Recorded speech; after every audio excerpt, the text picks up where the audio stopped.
In today's video, I'm going to teach you how to connect N8N to iTools. We'll start right inside your N8N instance.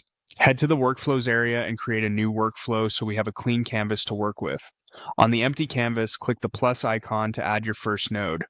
In the search bar that appears, type OpenAI, then select the OpenAI node from the list.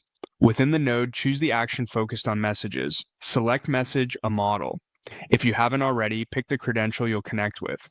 This should be a credential you've set up in N8N beforehand, so the node can authenticate safely without exposing a key in your workflow. Next, configure the request.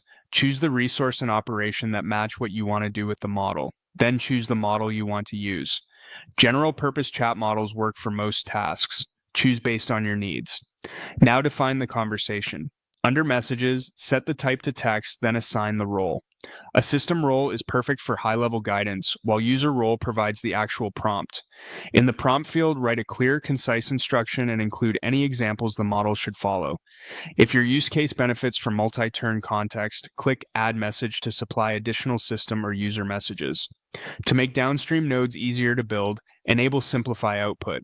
This flattens the response and removes unnecessary nesting, which is especially helpful when you want to map fields later. If your scenario calls for tools, open Add built-in tools to allow capabilities like function calling.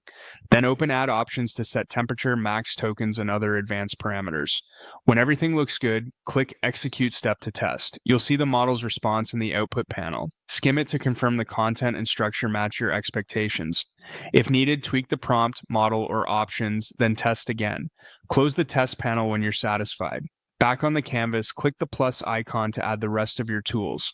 This is where you connect AI to the rest of your workflow, whether that's receiving input, enriching data, or sending results onward. Choose the tools you need from the list and wire them to your OpenAI node. Once connected, you can run the full workflow and watch the AI-driven automation end to end.